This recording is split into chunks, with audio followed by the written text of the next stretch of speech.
Ladies and gentlemen, welcome again. My name is Inglin, a student from the NUS Business School. Welcome to You Alive. Today's event is organized by the NUS Office of Alumni Relations. The program today is in 3 sections. A 10-minute talk by our speaker, Tan Sri Dr. Mani Jegathesan, a 20-minute interview with Viswa Sadasivan, Chairman of the You Alive Organizing Committee, and then a 30-minute Q&A session. If you wish to ask a question, please make your way to the microphones placed along the aisles. Introduce yourself and speak directly into them. This is essential so the online community is able to hear your question. Today, we will also be using Pigeonhole Live for our Q&A session. If you have a smartphone, a tablet, or a laptop computer with you, just launch your internet browser and go to phlive.at. Key in our event passcode, which is UAlive. I repeat, it is UALIVE. Click Go, and you're free to fire away all your burning questions while also voting for any question that interests you. The more popular questions with more votes will stand a higher chance to be answered by the speaker. Also, do remember to leave your feedback on the Pigeonhole application after the show. Ladies and gentlemen, we would like to present to you a short video, Berita Singapura, Malaysian Amateur Sports Competition held in 1965, showcasing our speaker. This clip is from the Ministry of Culture, courtesy of the National Archives of Singapore. Please sit back and enjoy.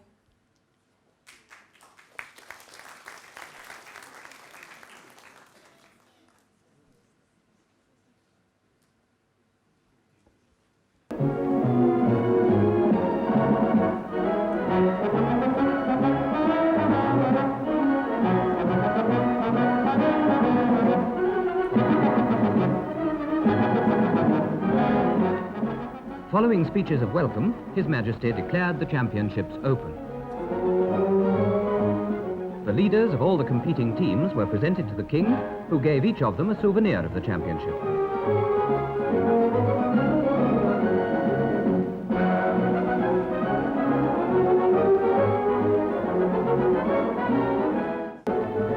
Singapore's team captain, Mani Jegathesan, took the championship oath on behalf of all the competitors and called for 3 cheers for their majesties. The stage was now set for 3 glorious days of competition. In the 200 meters final, Mani Jegathesan had little difficulty in brushing off the challenge from S. Rajalingnan and Krishnan of Selangor. Jega won in 21.4 seconds, which was a new meet record.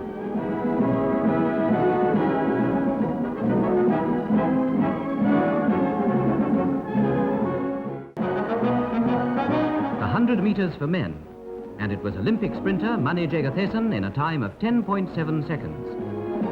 Jega's victory made him the first to win this event 5 years running. Second was C. Kunalan of Singapore. Krishnan of Selangor took the 3rd place. At the closing ceremony, high tribute was paid to Olympic runner Mani Jegathesan. Singapore's head of state presented him with a golden tie for his outstanding services to athletics.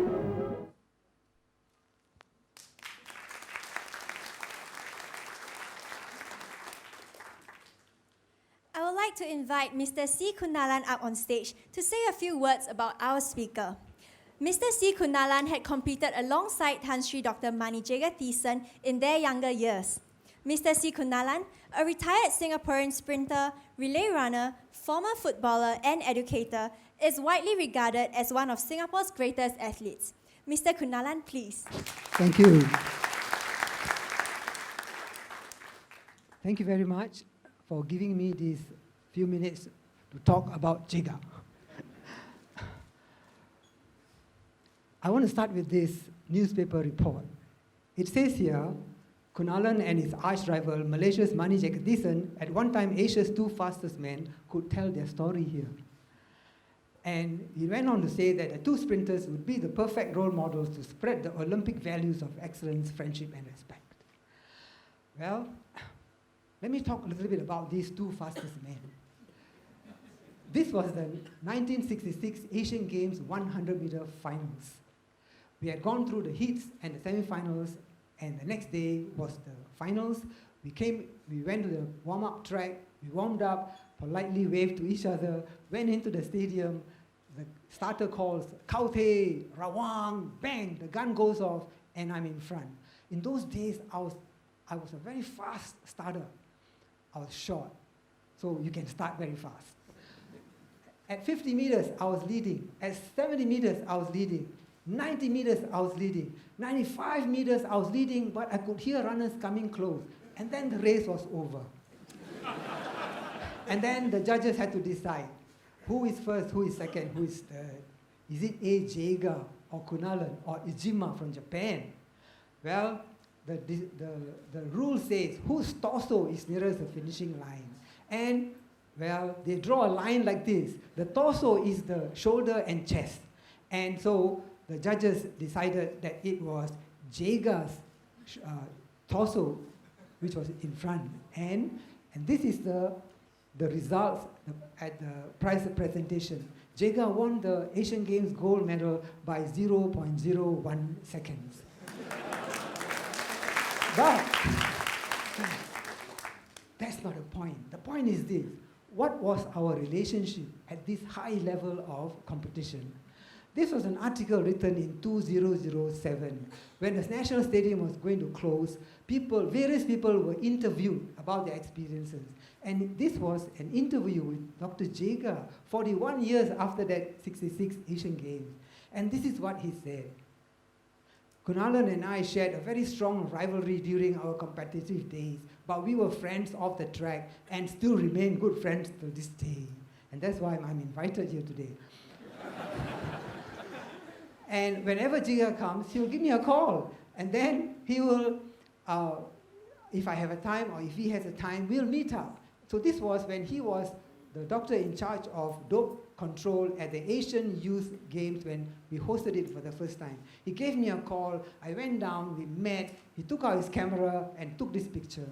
And so now you know why his neck was in front of me. But actually, actually it's not just the height that made Jega be the champion. You know, can you imagine? I was leading all the way, but he never gave up. He must have told himself, you short ass, I'm going to catch you. And then 99 meters he didn't give up. Right at the end, he dived and got the torso in front. This is Jega. Never gives up. I've trained with him so many times. I think I have to thank him for all the pacing he gave me to reach my level of competition. We train in every aspect, cross-country, weight training, on the track, everything. But that's Jega. Well, Jega comes very frequently, and every time he will give me a call and we'll try and meet. This was in 2013, and I'm catching up. Now let me quickly tell you a little bit about this, the values of excellence and friendship. What did this reporter think about?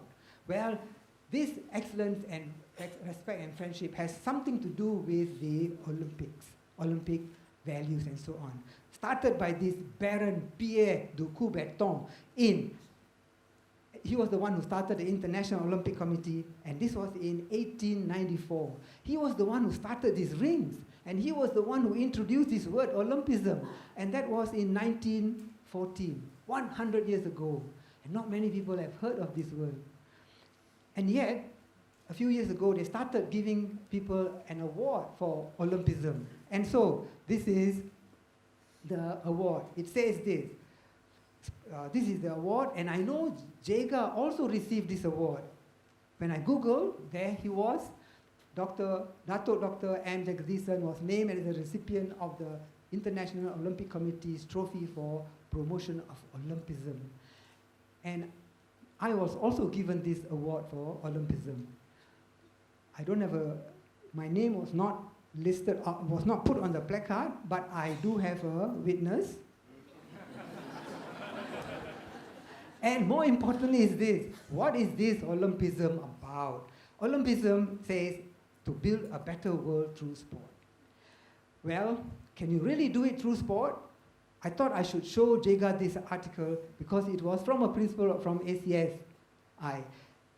At this big conference of all principals, the principal of ACSI said this: it is the intensity of competitive sports that makes it a crucible for students to learn important life lessons such as fairness, perseverance, and friendship, etc. But I wonder what Pierre de Coubertin would have thought if he had read this newspaper report on the 14th of August in the Straits Times. Why I'm against the Olympics. Who is the writer? Here it is. It's Li Weiling. Who is Li Weiling? Well, Li Weiling is the director of the National Neuroscience Institute. And of course, she is also Lee Kuan Yew's daughter, Lee Hsien Loong's sister. You know, in this paragraph, she said this: in my humble opinion, the significant sums of public money Singapore spends on training athletes for the Olympics and other international games would be put to better use to encourage and teach our population how to exercise for health. Well, I don't think you need significant amounts of money to teach people how to exercise for health. But what she said in this paragraph is really true. She said this: hence, I presume Baron Pierre de Coubertin hoped the Olympics would encourage world peace and international goodwill. But when it comes to fostering international friendships, except for the personal friendships forged at the Games, the Olympics have certainly not helped world peace. And that we have to agree. And so that's the failure of the Olympics and Olympism. Well, let me quickly go on. Li Weiling also said this in February 2013. How everyone can help curb doping. And in this paragraph, she said this: I'm an exercise fanatic, and I consider professional competitive sports a colossal waste of resources. Armstrong was certainly wrong to have doped, but the circumstances he was in would have led many others to temptation. He's not the first, nor will he be the last to succumb to temptations as attractive as the one that confronted him. If we want to prevent more athletes from doping, we should all ignore big-scale and prestigious athletic competitions. And so we have to worry about the upcoming SEA Games this year. But, so what can we do? I know Dr. Jega is, he is the chairman of the Medical and Anti-Doping Commission of Olympic Council of Asia, and is also the member of the Health Committee of WADA. And so I think, I want to say this: for every Li Weiling, there's a Dr. Jega. And for every Li Weiling, there's a Ng Sem Yang. Ng Sem Yang was going to stand for election as the president of IOC. And he said this when he was going to stand for elections. For him, the youth need to be placed at the center of the Olympic movement, not just the athletes who compete at the Games. And he said this. He said, we must harness the collective power of Olympism for the benefit of our world's youth. We must refocus our efforts in the education of our youth. And then a few days later, he said this: when I'm elected, within 6 months of my election, I will call for a big meeting, and we will have all the members talk. With no subject off limits, nothing will be taboo. There will be no sensitive issue we should not be discussing, he said. And he said, I'm not talking about a revolution, but we have to change as far as the world is changing. Well, not quite there yet, but we are getting there with the help of maybe you alive. Let me conclude this. Let me finish this. You know, yes, excellence, friendship, respect, religious, and maybe even religious harmony and racial harmony. And so, Jega set the pace. Jega, you are the one who caused us all to marry Chinese.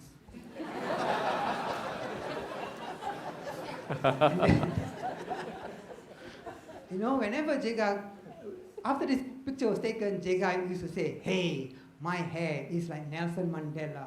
Your head is like Gandhi. But, you know, we could not achieve what these great people have achieved. But we will try in our small way. And so this is what we did at the lowest level. of making the world a better place, interracial harmony. And that's our son-in-law with our eldest daughter and her daughters, Michael Tomstead with our third daughter, Gina. And of course, this is Jega's family. 5 grandchildren. Ha! Got beaten again. Thank you very much for giving me this opportunity.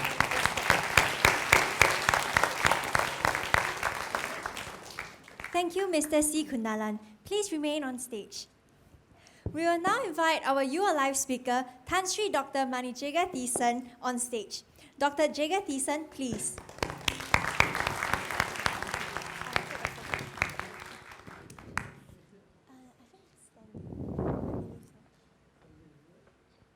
Yes, thank you.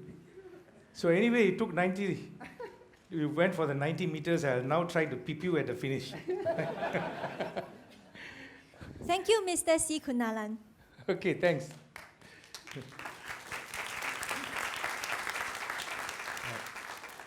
First of all, I'd like to thank the alumni for inviting me and giving me this singular honor to be here today. This is actually the first official function that I've come to the University of Singapore since I left the place in 1967. So it's been a long time. And I'm particularly gratified because I think this is a very significant year for this university. It's 110 years since the medical school started. It's 35 years since it became the University of Singapore. The National University of Singapore, 35 years. And I was the first batch in 1962 that came in here under the name of University of Singapore. So it's a very significant year in terms of milestones, and all of us like milestones. We like celebrating, we like anniversaries. So I think it was a singular honor for me to be actually selected to be able to share this with you today. But in any case, I think anybody who has been in the University of Singapore can be very proud of having been here, including the students who are here today. When I was here in 62, there were only about 2,000 odd students maybe. Today I'm told there are more than 30,000. And the amazing physical facilities that you have. But most importantly, according to, if you take some ranking, the QS rankings for 2013-2014, the University of Singapore, while being number 24 in the world, is number 1 in Asia. I think we can be very proud of this. Now, on a personal note, of course, having been invited here and walking around the campus today, it was a time for me for nostalgia and for going down memory lane. So if my talk today, I refer to a lot of things which is personalized, maybe become sorrowful, break into tears or something like that. But I hope you all will understand and be tolerant, forgive me for that. Because actually, my formative years were here in school and in the university. And, I will tell you a little bit more about that. And, but my brief today was actually to try to explain how is it that in my life as a university student, I was able to combine sport at the highest level as well as, come through the medical course without skipping a year and, without being told off or scolded or anything like that. On the contrary, winning 1 or 2 awards along the way. I'm expected, I think, to speak about that. Now, what I want to say is, I have a philosophy about this, and then you can look at my own journey, my own personal glimpses of the journey, to see how this fits in with my philosophy about this. Whatever you do, if you want to achieve excellence, I have this so-called variation of my own 3 circles theory. The 3 concentric circles like a bullseye. At the middle of it is the bullseye. And the bullseye is the individual. Because a lot of what you achieve starts with the individual. And the individual has 2 things. One, he is endowed with nature. And the other, what he develops, nurture. So you need both of it. And there's we cannot deny that no 2 persons are the same. Each of us are given different endowments through our DNA. And it is our responsibility, actually, and we are lucky, actually, If you can spot very quickly what you're good for. And I was very fortunate in this because I came from a family that actually had an athletic background. My father was the first non-English winner of an athletic event in Malaya, when they allowed non-whites to participate. He crawled out of the woodwork and came and beat them all. This was in 1924. And then he went on later on to become a sports official, formed the Olympic Council of Malaysia, the Athletic Union, and so on, and gave birth to 4 sons, 3 in quick succession and 1 many, many years later. My brother who's here, where is he now? Where is he? Where is he hiding? Right at the back. Please let everybody see you. That's my elder brother, 15 years older than me. All right? And he carried my father Vasagam gene, and he became the national 440-yard champion at one stage. And at that time, I was around 10. He was my hero. And I wanted to carry his bag and follow him. So that was how we started. So that's the nature part of it that's already there. And I was lucky that I was allowed, I discovered it because of my family background. So there was something that was a good starting point. And the second is the nurture. So individuals, you can have all the talent, but if you just go to sleep and don't develop it, nothing will happen, right? So that's your second part. And finally, when you really need to perform, you need to have the inner strength, the determination, the qualities that will make you the winner. So those are things that you can learn and you can develop. There are many books written about this. I may not have the time to delve it. So that's the individual. But if anybody tells you that whatever they achieved, they did it by themselves, it's not possible. Nobody can do anything by themselves. Anything people achieve, they need the second circle. The second circle is the group of people who look after you, starting with your parents, your teachers, your coaches, your mentors, your idols. All of them, each of them adds on a little bit, finally to make you what you are. And nobody reaches the top without climbing on the backs of others. And we need to owe them. Today, I have a list of 30, 40 people that I owe my whatever I have. And I'm very thankful of them. When I get an opportunity, I do thank them. So that is the second circle. So you need them. Without it, you don't make it. You don't have them, you don't make it. But that's alone not enough.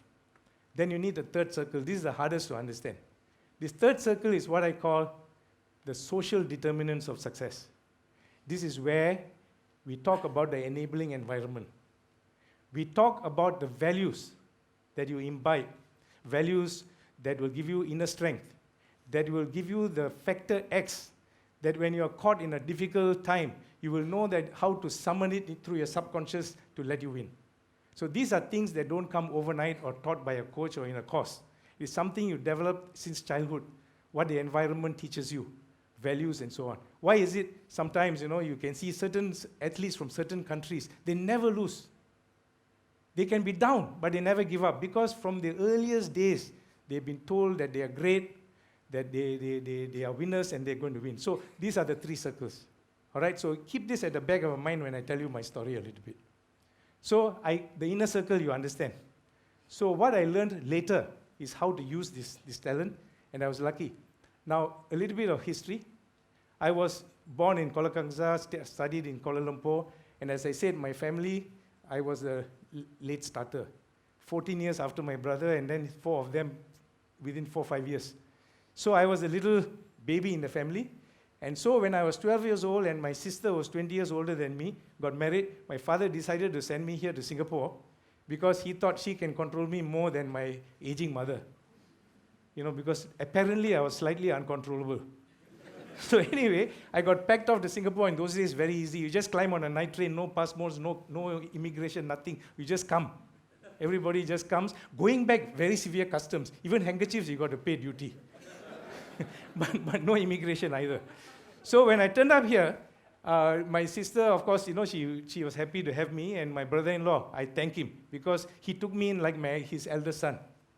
Sega, Captain Sega, Singapore Airlines. I'm thankful to him. Now, my sister apparently looked around, find out which school to go to. Apparently, somebody by the name of Edwin Doraisamy, whom they knew, said in Singapore there are only 2 schools. ACS and the rest.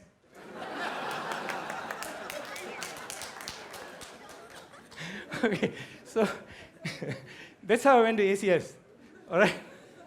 So, and in ACS, I tell you, when I first went there, I got a culture shock, quite different from life in a small town or in Kuala Lumpur. But I very quickly learned how to face the difficulties, and use it as a challenge so that I not only survived, I thrived. And why? Because I took to the competitive environment. And what did I learn in the school? We had great teachers, great teachers. And I tell you a very interesting thing. One of the teachers who, within the second year, he was our class master, who had a lot of influence on me, was a teacher called Mr. Kanagaratnam. So he taught me many things in school. Later, when I went to medical school, his son called Shanmugaratnam was professor of pathology, and one of the factors that influenced me to become a pathologist. And today I'm told his son Tharman is your deputy prime minister. Right, so you see how we are all linked in different ways or other. So these were great teachers we had in school. And not only that, the school had an athletic environment, and by the time I came in there, they were already winning the inter-school championships.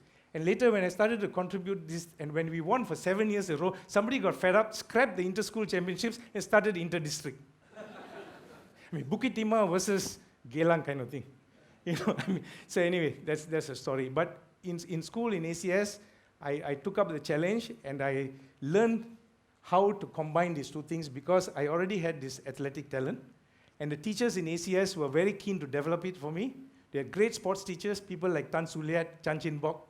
They really took time in the evenings, no extra pay, no overtime, but they took so much interest and taught us all these things and took us under their wings. So these were the kind of teachers we had. And very quickly, you start to develop that. At the same time, I was part of that, the community believed that you must become a doctor, lawyer, engineer. Nowadays, they add accountant and badminton player as well, but so among big sins, they mentioned doctor as well, so that was my target. So I had a vision. So I decided to work hard and do that both. So how did you manage to do this? The basic thing, now this is where the first circle, the second circle I already explained, teachers, family, background and all that. And so the inner thing was the determination to want to do it, so you have your vision and your dream. So how do you manage these two? The essential key to this is time management. Time management. You need to apportion time for different sets of duties. And one of the things about managing time is you need the discipline to enforce it.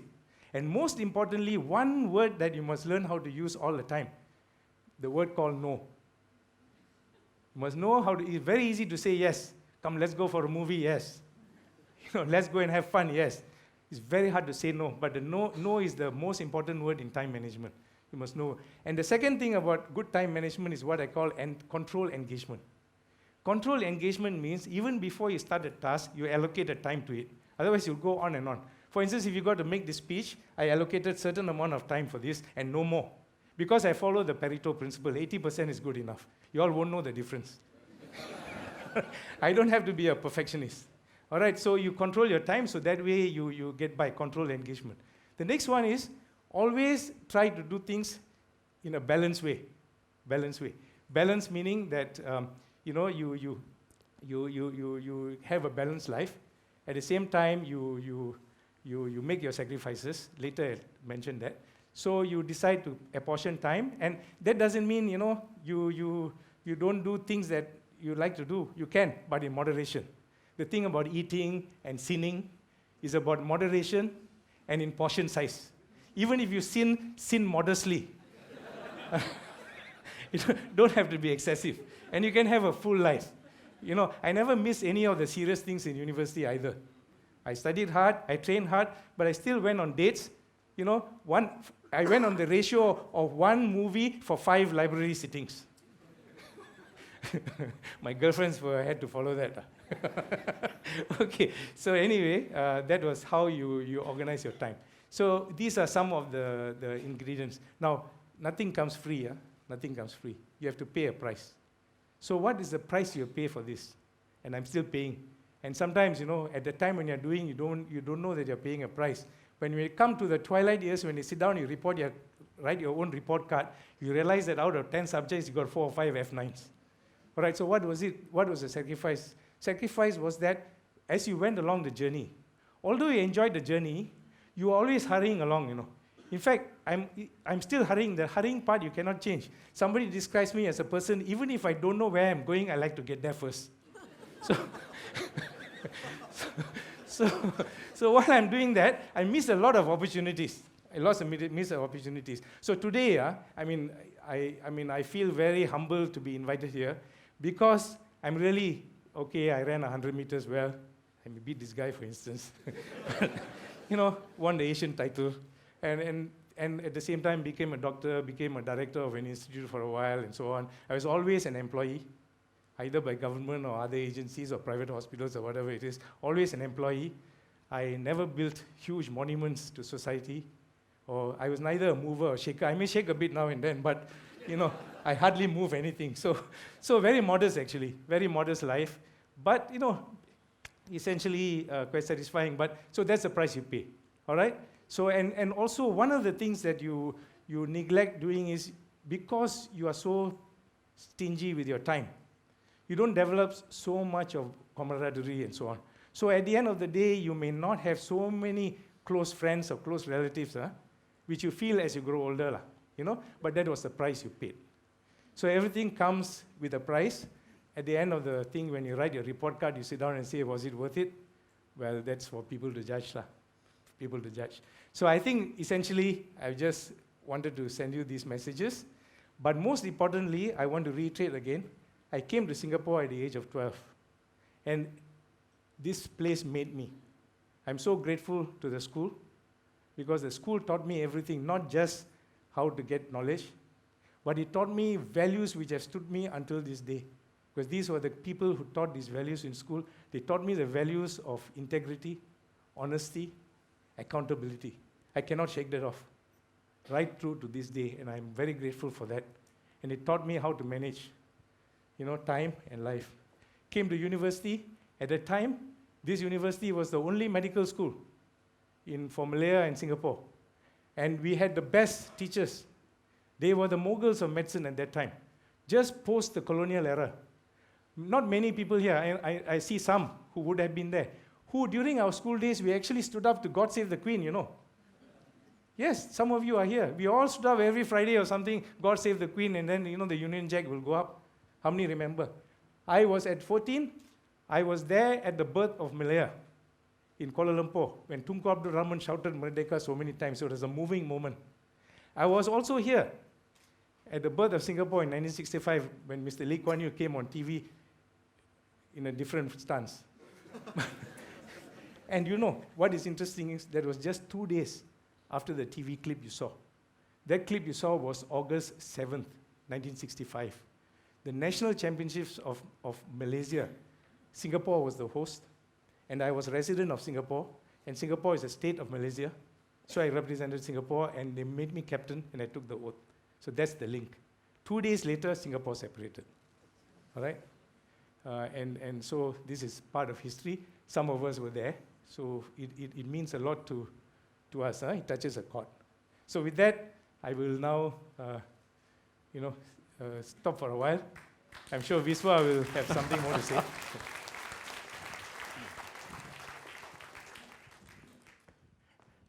You're an amazing man. Okay. Thank you so much, Jega. Okay. Please. Yeah. When I was an embryo, I remember my mother talking about you. Now, this proves that, why you should play music when you're pregnant. Yeah. See, this guy has heard. Yeah. He's saying his music. Actually, it was cacophony. But seriously, I was very saddened to hear you went to ACS.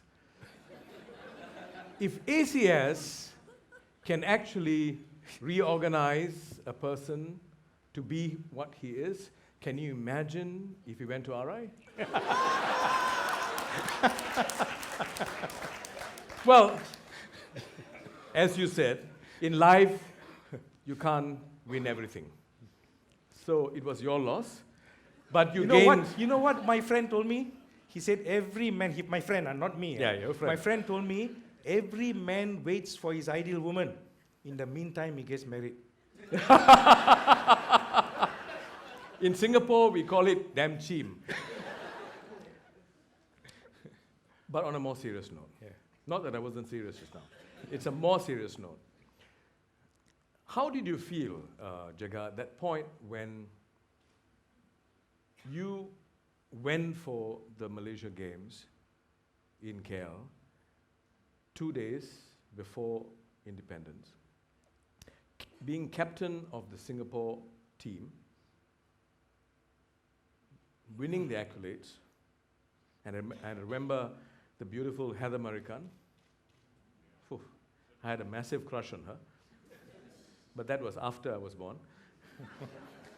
And 2 days later, you're no more Singaporean. I mean, that's really, I mean, it's very hard to imagine it. For me, a lot of what you just shared brought back a lot of memories because in my previous job, I was a documentary producer and I produced a documentary called The 9th of August, tracing the moments leading to the separation of Malaysia and Singapore. So I can only imagine what you went through. From what you were sharing, Singapore was very close to your heart. You were here from the age of 13.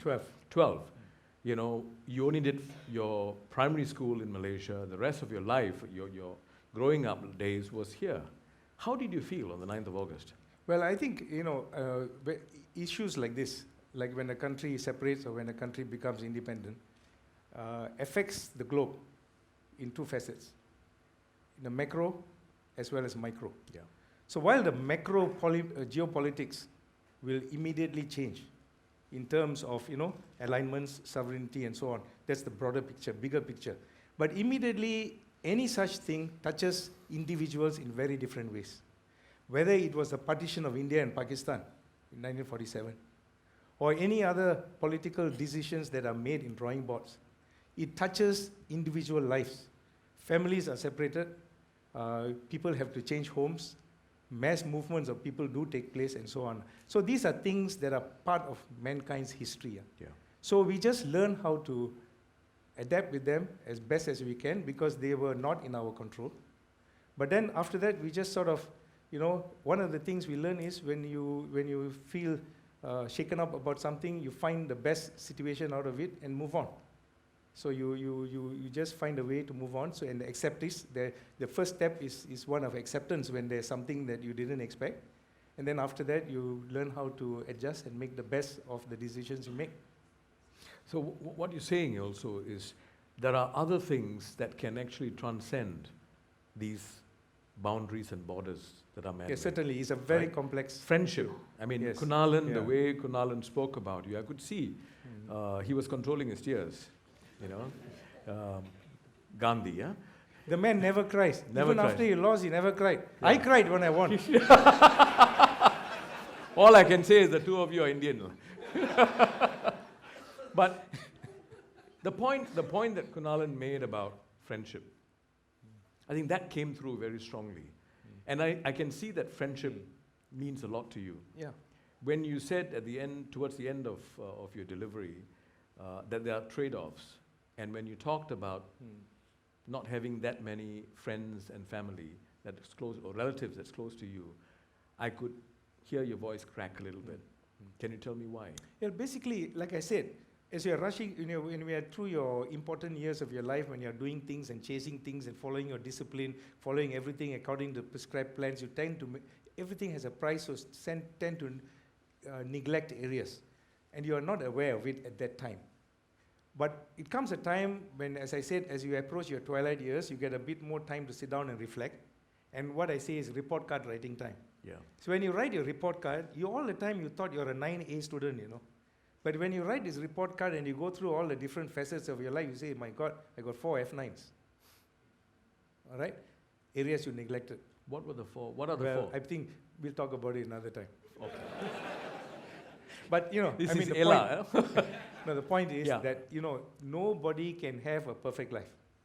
And, everything has got a trade-off. Huh? I mean, nothing comes free because you have a trade-off.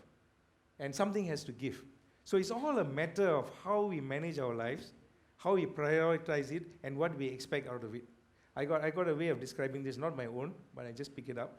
Life if you look at your life as a jar, called the life jar, and I give you three things. I give you rocks, pebbles, and sand, and ask you to fill up your life jar with any of these in any combination. What would you do? A sensible person would pick up the rocks, 3 or 4 rocks, he can put into the jar. There's still space to drop in a few pebbles, and then finally he can put in some sand. But if a person says, oh, let me fill it with sand, he has no place for rocks and no place for pebbles. Because if you look at your life, the rocks are your most important thing. Your family, your loved ones, your job, your calling in life. That's the rocks. Pebbles are the things you should have. Should have meaning a good education, some wealth, good friends, should have. And the sand are nice to have, but not important.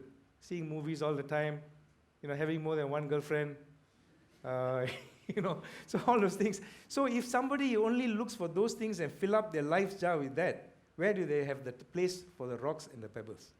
So the most important thing is when you sit down on your table and you're going to fill up this jar, you make your choices. So you choose. But then maybe you chose a wrong rock. Okay, we shan't go there. All right. Pebbles. Who knows? It's only when report card writing time, But again, having said that, like I said, nothing is perfect. You are free to reflect. But each time in your life was a milestone. And you come to defining moments when you got to turn left or right. And you'll never, ever know. Because you took the right turn, you'll never know what would have happened. It could have been worse, it could have been better, nobody knows. The idea is once you have made the decision to take the left turn, go along the way, try to enjoy the journey. And one of the things, if you hurry and say, get there first, you miss smelling the roses. You miss seeing certain opportunities because you're rushing. Like I said, some friends describe me as somebody, even today, even if I don't know where I'm going, I like to get there first. So Yeah. So you miss out on things. How did you, can you, for those of us who've not won any race in our lives, and I can see quite a lot, how did it feel when you stood the podium with Kunalan on your right, missing by 0.1 second? Okay. All right, you see, now, I'm going to reveal something else. At the end of it, he may or may not remember. Now, for me, it was the pinnacle of my life, in the sense that although I had been Malaya's first Asian Games gold medalist in 1962, at the age of 18, second year medical student. This was 1966, final year medical student. 2 months before the final exam, I made a decision to go ahead and defend my title. And so I trained and studied, and I trained quietly in Chinese high school. Wow. With Singapore coach Maurice Nicholas taking care of me, while Kunalan was training in Farrer Park, because he was my rival, so we had to train separately. Cannot be seen together. Cannot be seen together. No, cannot be seen. Cannot be seen. All right. So we are training you all separately trained in the last. So both of you trained at night, lah. So. Okay. In other words, hello. No, don't laugh. no, Huh? but I, Indian, can crack racist No. jokes. You all cannot. Huh? Okay. No, people will talk. People will talk. If we are seen together, people will talk. Even those days, huh? Because- Okay. At least some of you got it. Okay, never mind. Okay. Anyway, so to me, I had to do 2 things. I had to win my Asian Games title, and I had to graduate as a doctor, all within a short span of 1 or 2 months. 2 months. So what did I do? I used all the tricks of mental preparation, visualization, imagery. Every night I go to bed, I sleep, and I imagine myself winning the 100-meter race. I know this fellow will be very close. Every night in my mind's eye, I practice the dip. Serious? No, This is seriously. serious, huh? So on that day when it happened, I didn't even have to think. It just came automatically. You just dipped. Because I had prepared for this.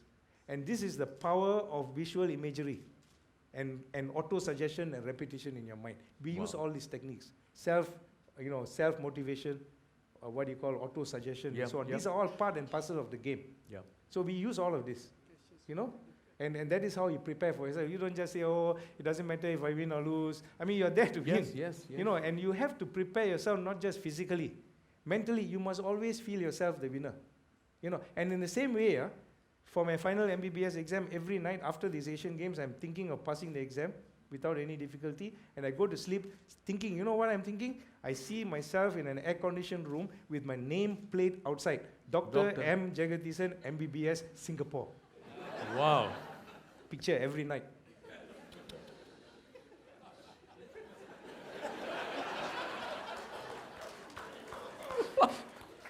You should have written the book Secret. Huh? Remember the book The Secret? What's the name of the author again? Everything you said, auto-suggestion, Yes. everything No, is these what- are real. These Yeah. are real. You see, She spoke to you before she wrote the book. actual facts are discovered simultaneously because they are true. Yeah. Myth and fiction has to be passed by rumor. Wow. This one I got no response to it. So I have to Ella. So Kunalan, how do you feel now that you found out that you were in Jega's dreams for 2 months? I didn't finish, huh? Wait. And do you know the... You were his dream man. He may look like a little man, but he has a big heart. Oh, And you're referring to the heart, okay. when they... One thing I think... I have no idea. He may look like a little man, but he has a big... And then I got scared. Okay.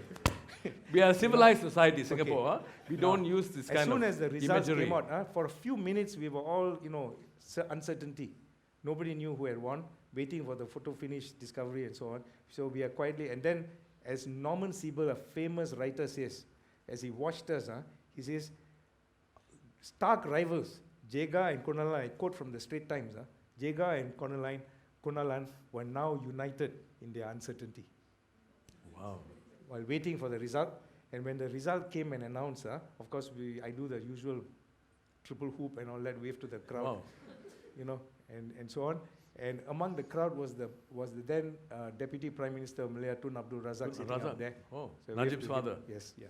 And he came down, actually, after that. So anyway, what do you call, and you know what he came and told me? He said, I don't know whether you remember, but I remember very clearly, and he told me, he said, Jega, I'm glad you win. I think you needed this. It's a bit patronizing, Yeah. huh? No, not... You Malaysians need it once in a need to win once in a while. Was that what you meant? He knew how hard I worked and what Yeah. it meant to me. And he said, I'm glad. Because probably he felt that maybe if I lost, I would have lost more than him. He felt that. Thank you.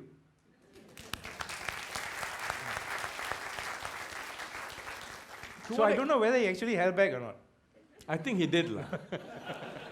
I think it, as a true Singaporean. You see, we always give in to the big brother, No, he's older than me. I call him Ane. I'm talking about Malaysia, lah. Huh? Friendship is built quite often through sports, right?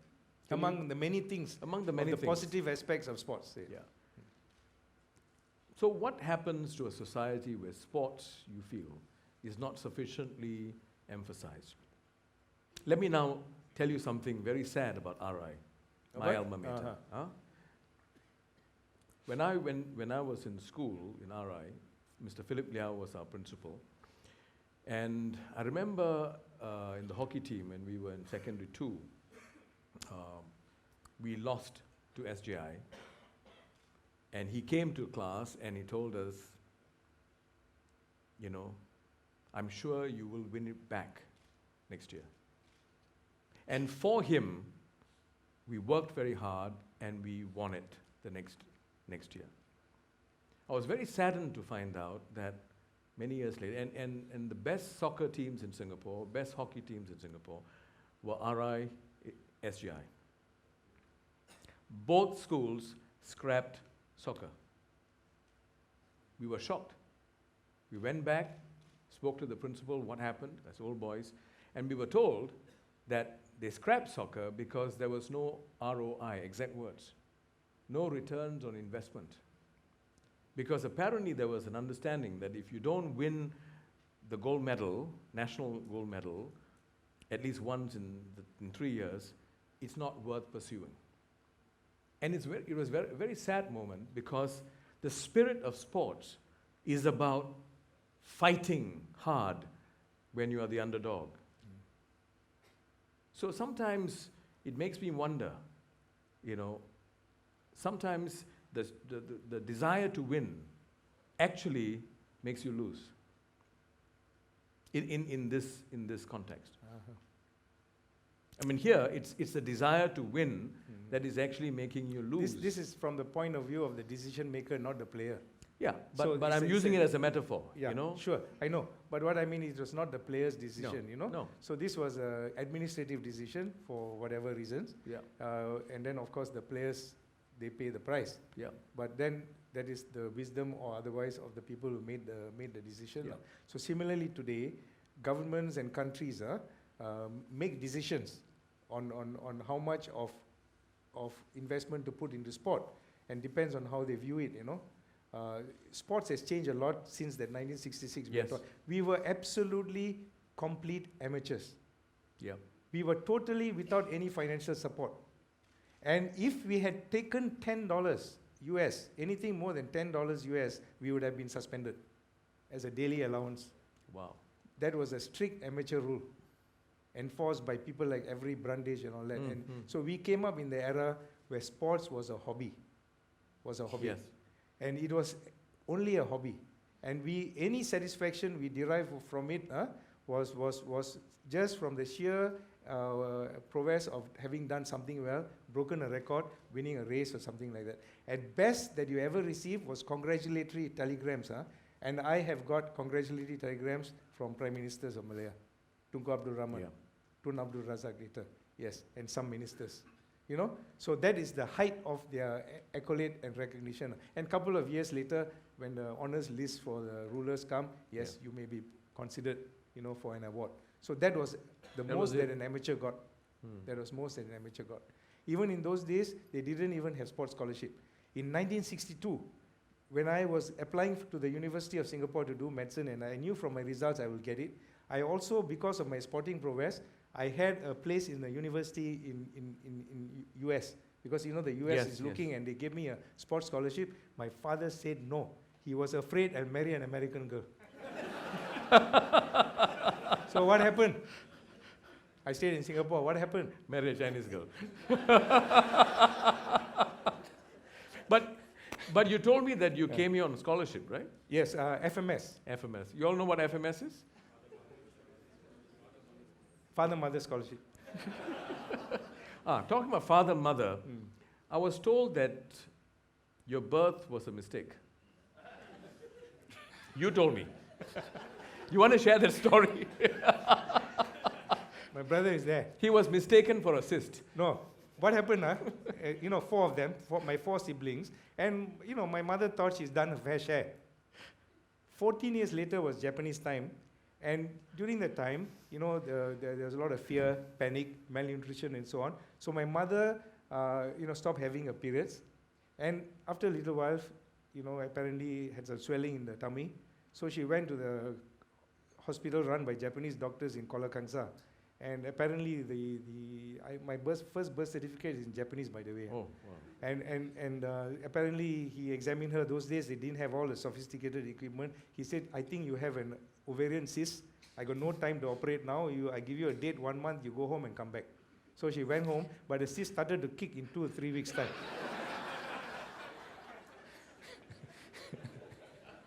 So, and then my poor brother Harichandra had to contend with a much younger brother. Okay, maybe this is the right moment, since we are about cysts, to throw it open. Any questions about cysts? No, seriously, you can ask any question to him. You're dumbfounded. Your last story, I think, dumbfounded them. Come on. Any question, comments, memories, but no speeches, please.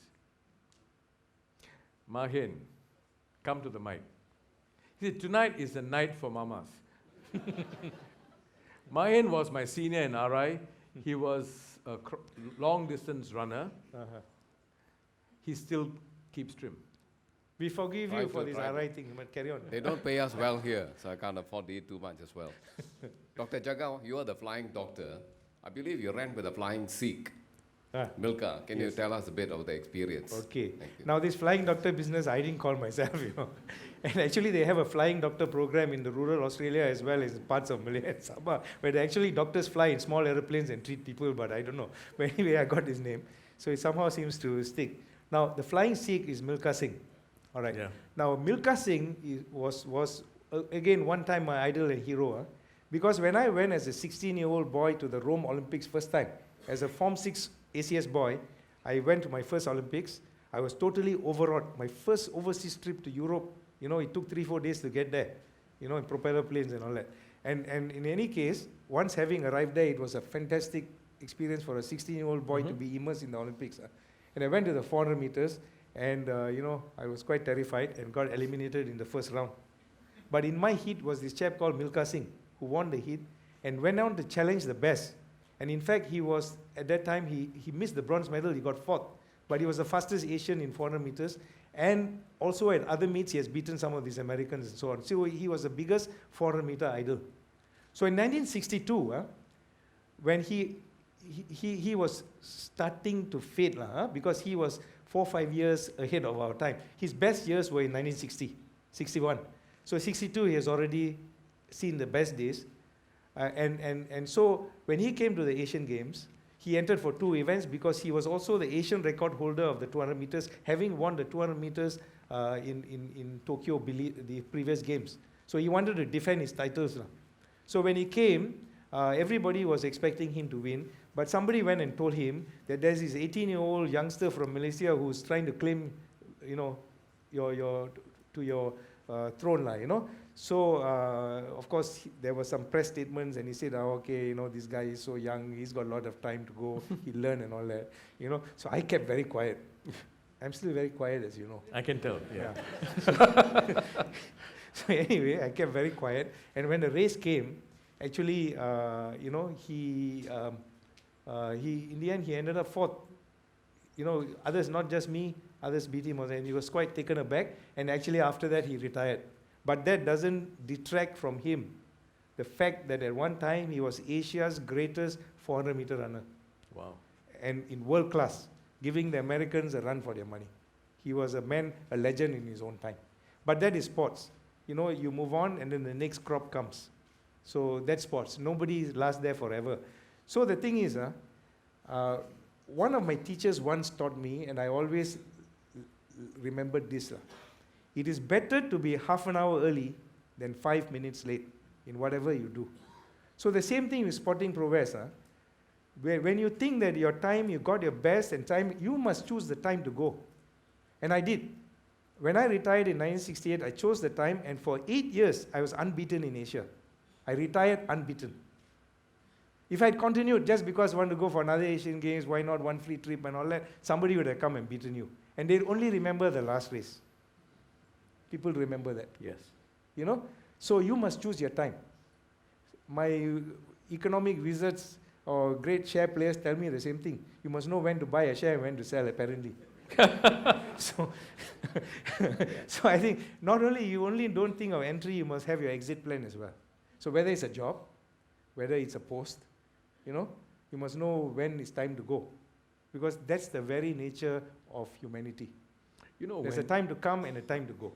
So if you can recognize it, then you will feel less bitter and you can organize your life in a better fashion. So in the same way, I knew when to quit athletics. Yeah. I knew when to focus on something and when to stop, when to leave the government service, so on. You make up your mind and you say, of course, greater things could have happened after then, but never mind. You make your decision. Half an hour early, then 5 minutes late. You won in 66, Bangkok Asian Games. You won gold for 100 meters. 200 meters. 200 relay, meters yes. and relay. Yeah. Right? 4 times 100. Yeah. How do you, that's a huge achievement, how do you manage the ego? Ego. I tell you what. I don't mince my words. Bottom line is, it can get to your head. Let's face it. It can get to your head. Everybody suddenly treats you as a hero. You are a hero. How do you prevent it from getting to your head?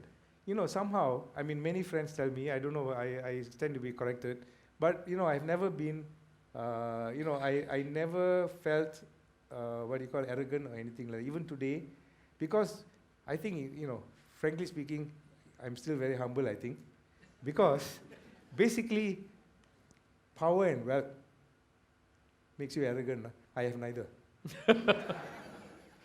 So it's very easy to be humble. No, but You know, so what I'm trying Yeah, to say is, you know, seriously. you look at the reality of things. Okay, you won 3 gold medals, you celebrate and so on. Then the next day you're thinking, I say, I'm just another medical student, man. I still got to pass 7, 8 papers. So the reality strikes you, you know. So of course you enjoy this thing.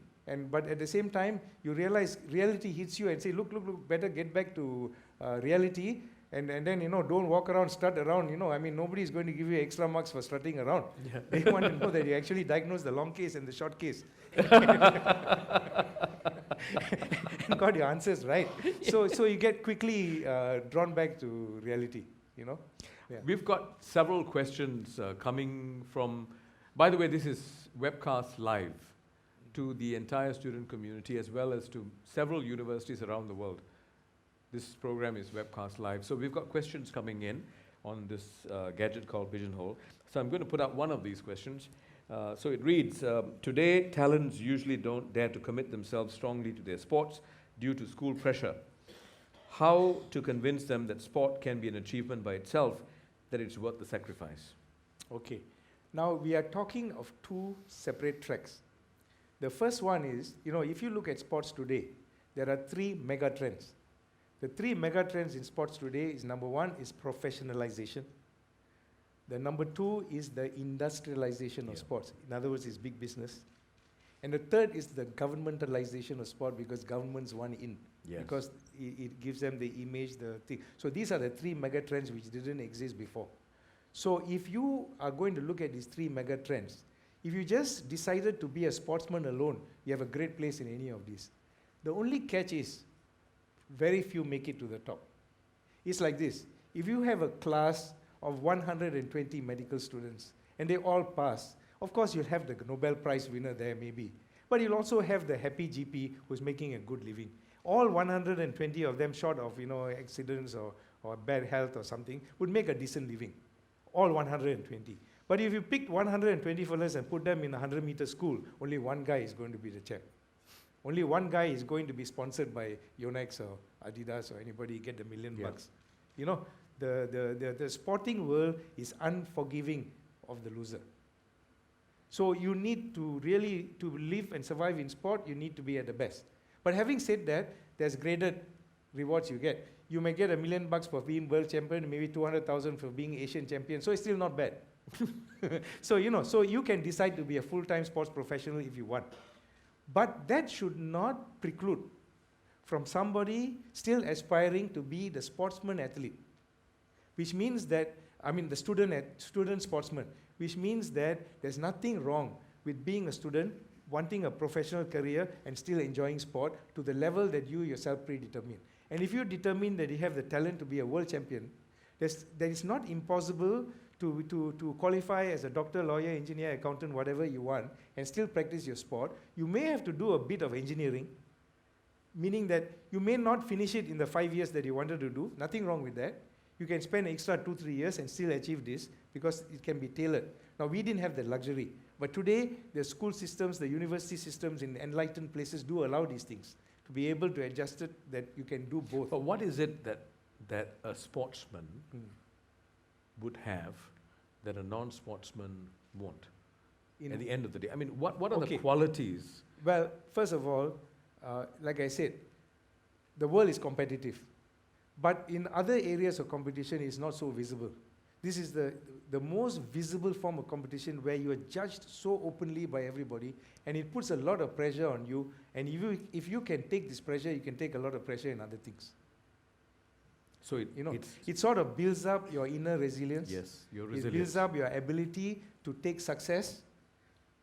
Managing success is as difficult as managing failure. Absolutely. You know, so you learn all these things. And not only that, you learn to care about, if you're a team player, for instance, in a team sport, you work for the team, you learn what is team spirit, you learn what the team means to you, all these things that you acquire, which you can translate into your other facets of life if you become a CEO in a big corporation and you had been the hockey team captain for the state. There are many common things that you can use. Kunalan, in your presentation, Kunalan, one of the things that you said towards the end was that you acknowledged that sports fail to achieve one thing at a global stage, right? Peace, comradeship at a global stage. And the recent incidents, for example, in Paris, Charlie Hebdo, many things. It's a difficult world we're living in. How do you balance the power of sportsmanship, which stands for fairness, character, camaraderie, brotherhood, with everything else that we seem to be witnessing around? Okay. Has sports failed? But look at it. You see, if you're looking for absolute success or absolute failure, you can grade it where you like. But you cannot expect absolute. Huh? You look relatively. Now, what other field of endeavor has been able to bring North Korea and South Korea onto the same field? And on occasion march together under a common flag? They have done it before. What other field of endeavor? Yeah. And where else will they stop a war to conduct an Olympic Games? So in fact, within the International Olympic movement, there is a sport for peace movement as well, where they use this as much as they can. So having said that, yes, it has not solved all the problems, it is still an area where people do step aside and say, okay, let's forget our worries and let's enjoy this game.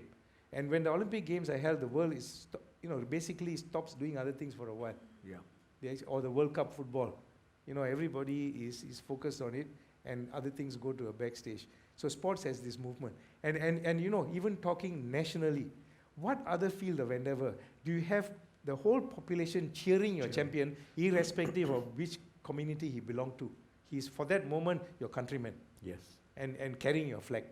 When you were in Singapore, did you experience the Kallang Roar? Pardon? What we call the Kallang Roar. Kallang Roar, yes. Yeah, yes. you did, right? Yes. In fact, the early stages, 60s. Yeah. And really, I mean, for many of us, that was the experience. When you go there, regardless of race, language, or religion, you really experience it. Yes. And maybe that's the next question I'd like to ask you. You lived through two of the worst racial riots in Malaysia and Singapore.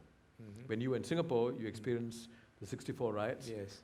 When you went back to Malaysia, you experienced the 69 riots. Yeah. Must have been painful.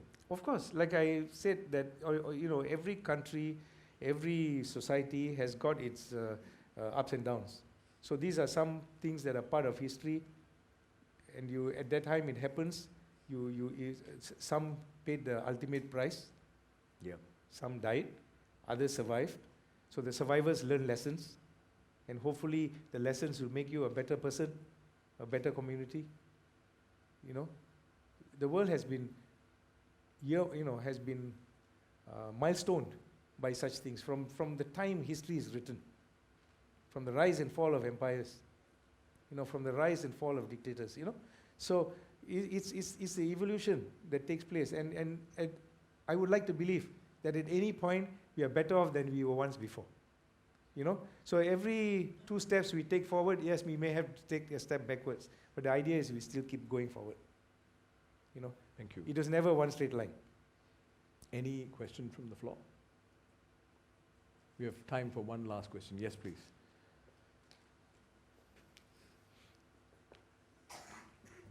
Hi, Dr. Iga. Thanks for sharing with us. My name is Surya. Just wanted to ask a question in line with our topic today. I'm a graduate from NUS 5 years ago, and I noticed that you were competing even after you graduated from medical school in Mexico. And for all the students and the young working adults here, can we have a peek into your life, your daily life, during that period of time when you started working? I'm a physician myself, and from the moment I graduated, people you hear stories about how housemanship, which I presume was what you were doing Yes. when you went to Mexico. How scary it was, how long the hours were that you were working. So could you just tell us how you managed to balance that and going to the Olympics? Thank you. Okay. Now, as I explained to you earlier, I planned way ahead. You know, like I said, I planned my entry and exit. Yes. So one of my plans was I wanted to go to 3 Olympics. Yeah. It was in my design. First as a schoolboy, 1960. That's Rome. Then as a medical student in 1964, fourth year medical student. And I wanted to go as a medical doctor in 1968. So that was my plan. So when I graduated and started to work as a houseman in 1967, and at that time, Kunalan will bear with me, 67 was my slightly off year, You notice I didn't do very well in the SEA Games and so on because I wanted to be a good houseman. I followed all the rules. And you're absolutely right. Those days, for instance, in a medical unit in Kuala Lumpur General Hospital, we might have only 4 housemen, And the 4 of us will have to run the whole unit, so you work all the time. But yet, during the off time, you still do enough physical activity to keep fit, And the thing was, as and of course after that, certain decisions are affected by your game plan. So as soon as I finished housemanship in February of 1968, I knew I had the rest of 1968 to reach the Olympics, and I said, for this moment, I will try to find a medical job that will allow me to train hard. And it so happened, as I was sitting in a coffee shop, the deputy director of the Institute for Medical Research happened to come and he asked me what you're doing. I said, I've just finished my housemanship. And he says that, would you like to join the IMR? I said, what do you all do there? We do medical research, we train people to become pathologists. And I said, do you have night duty? He said, no. So I said, I'm coming. And he said so with a phone call here and there, and I reported for work the next week, and then that determined the next 32 years of my career. I decided to focus on that, and for that 1 year, the government, the Ministry of Health and so on, realized that I had this ambition, and when I needed time to go off for competitions, I got what was called unrecorded leave. I mean, I've taken 3 months in the year on that. I even went to Europe for training in Germany before the Olympic Games. I received this kind of support. Because once you deliver results, and once you show that you're not shirking or lazy or anything like that, people support you.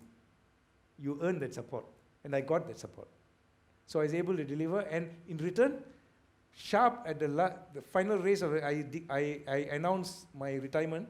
And to emphasize that I retired, I actually took a cigarette from a friend and smoked. And it was reported in the State Times. Oh, really?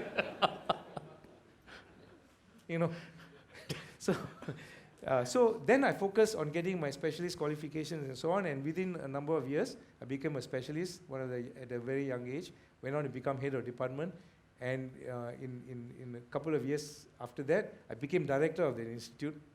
And this reminds me, when I was in school, primary school, opposite the institute, and my house was through there, and used to, when the bus terminal ends there, and actually it's a long walk if you walked around, but if you cut through the Institute for Medical Research, I was only 10 years old in primary school, Butter Road School. If you cut through, you cut the distance by half. But you got to sneak through because this institute had guards, and they don't tolerate kids going through. So once in a while, he catches me. And then one time, he was trying to bully me, so I told him, you watch it. One day I'll come here, I'll be director of this place. And you did. He was long gone. Long gone. Yes. Hi, Dr. Jega. Hi. Thanks for sharing the tips on the 3 circles and life jar. So, Your name, please? I'm Pui Xiang. And your telephone number? Okay, my question is, you have so many things that you need to take care of as you do in life, as you proceed in life, right? So what are the guiding principles to guide you to prioritize which are the most important? For example, if all the stones in your life are all needing your attention, and especially for the 3 circles, you talk about family, friends, those who help you in the second circle, and then the environment. So at times, I guess, we also like to contribute back, your inner circle, your second circle may be the ones helping you, but one day you may need to also Yes. give them the attention and even the environment also. So how to prioritize that? Okay. Yeah. Before you answer that, we have a related question from here.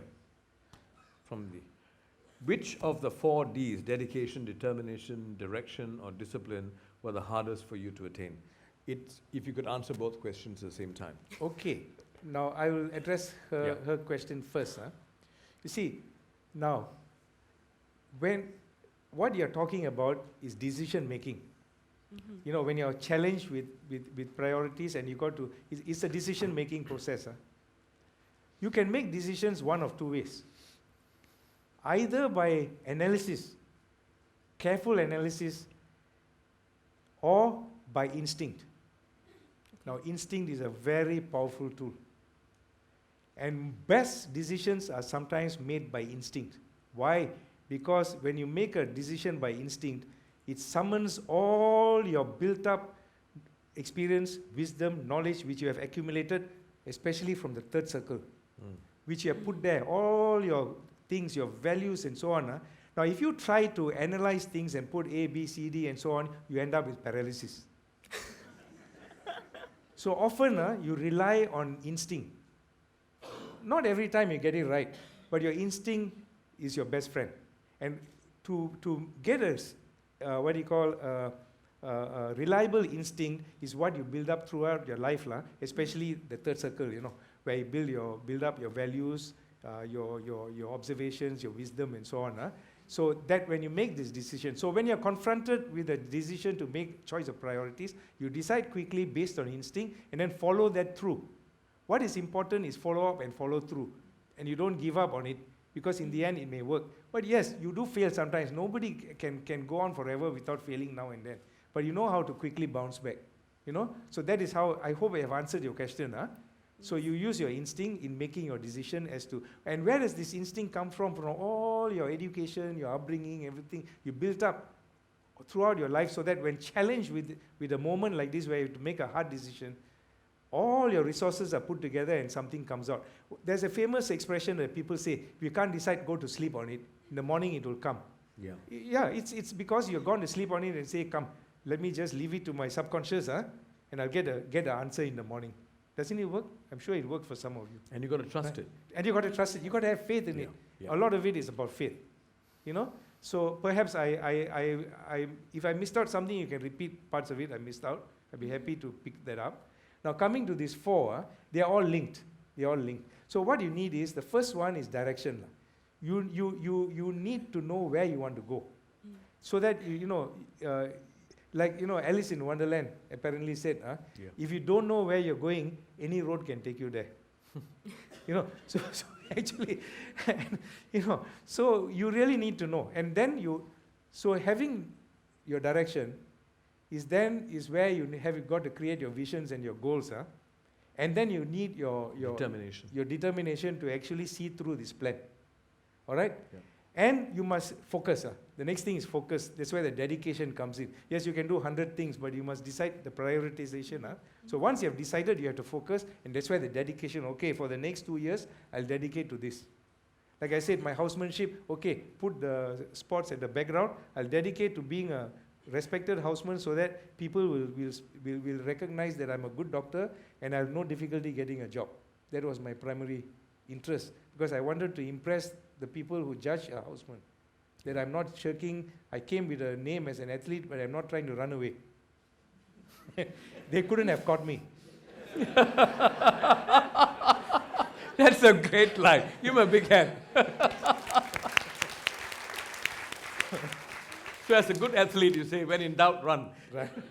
So we need to wrap. We need to wrap. Okay. Let me ask you this final question. If you can, thank you very much. If you can keep it brief, even though you're Indian. Subclass Ceylonese. Subclass. Oh my God, he's a tiger. So if you can share with us, if you could share with us an anecdote that helped define who you are, an anecdote in your life, an incident, a moment, a conversation, whatever it is, that helped to shape the person that you are.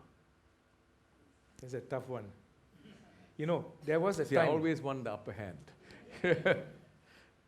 See, life is made of dreams, memories. In the beginning, you only have dreams. All right? Then as you start to achieve things, you have memories. Then as you grow later, your memories start to fade. And then you go to the stage where you only got fantasies left. Which you can't act on. Exactly. So, now that you've had your moment to reflect, what would you say it was? It's a tough one. Tough one. Tough one. Because, you know, There's so many, it's right? been a long journey. It's Just been pause, a long journey. Just pause. This is for your own good, huh? Yeah. Huh? Sleep on it. My instinct fails me this time. Okay, I'll take note. Yeah. What is the one thing that you'd like to share with your young brethren in NUS today? Okay. The basically, first of all, never forget this. If you are in NUS today, you are already a winner. You're starting off as a winner. It was a great competition to get the seat. Once you're inside there, you have shown that you're better than the others who failed to get in there. So you start off as a winner. And so you have a responsibility to maintain that. It's got great teachers. It's got great enabling environment. So make the best of it. Don't squander the momentum. At the same time, enjoy the journey. Lead a balanced life. Find things that you are good at and also enjoy the hobby. Because everybody needs a distraction that will allow you to, take respite. It doesn't mean that distractions are bad, because distractions allow you to gather yourself, especially when you're pressured by work and so on. You need something to turn to. That's why people have hobbies. Yeah. So lead a balanced life. Learn how to prioritize. Most importantly, don't be afraid to dream. Because, even if you aim for the stars, it doesn't matter, you don't get there, you hit the moon. But every time, even if you look up there at the stars, have your feet firmly planted in the ground. Because you must be always in touch with reality. But never forget to dream. Because out of dream come visions, and you visualize your dream, make your plan, and make it come true. You can be anything you want. Well, if somebody else told me this, it would have sounded like a fantasy. But because it comes from you. But A man the who's stage actually, of fantasizing. yeah, I actually, know. A man who has actually achieved a lot in your life. I've had the privilege in the last 1.5 weeks to interview on stage 2 Dr. M's. Yeah. Yeah. 1.5 1.5 weeks ago, I had the privilege of doing a 2-hour interview with Tun Dr. Mahathir. Okay. Today, I have the privilege of interviewing a greater M.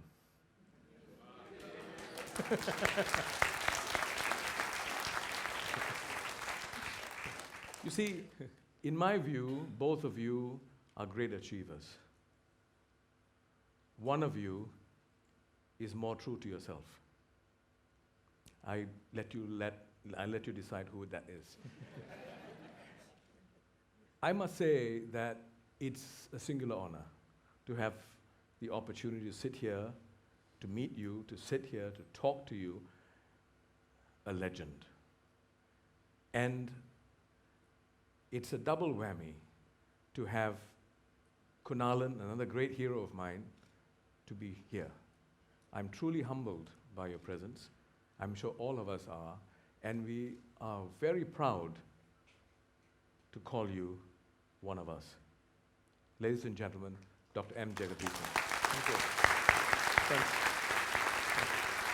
Thank you. Thanks. Thank you. It's good to hug him, no? Well, we're not going to let you go off without something. So, here's a wonderful picture of the two of us together. Ah, Right? okay. No, actually, you're better looking. Thank you. Thank you very much. Big hand, please. Yes. Thank you.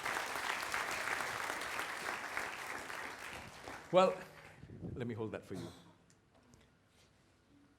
You're the first speaker for this year's series. This year is our 4th year of You Alive. 4th year. You're the first for this year. We'd like you to say something nice about me here. about You Alive. Yeah. Okay. You may sit down. Yes.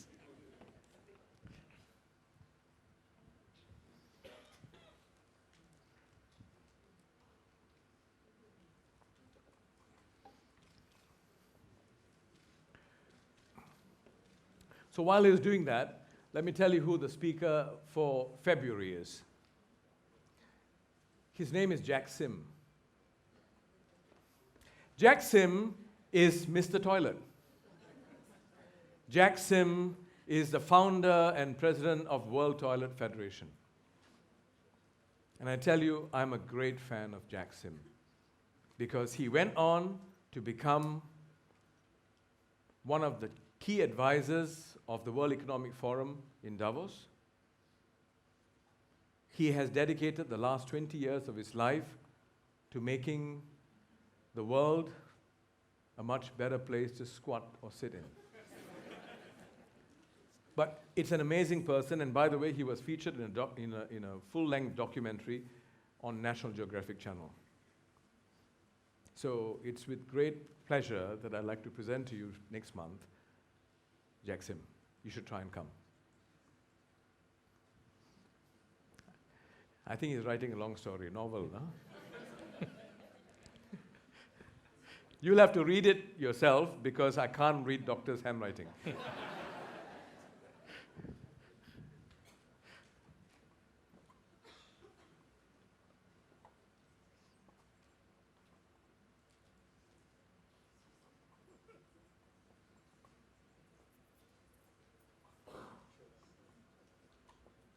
He's really writing a novel.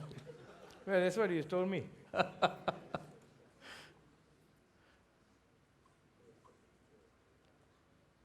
Okay. Please, do us the honor of reading it. Okay. Right. Thank you for this unique opportunity to share this highly impressive program. I'm sure this will feature prominently in the coming journey of this esteemed university. Thank you. Thank you so much.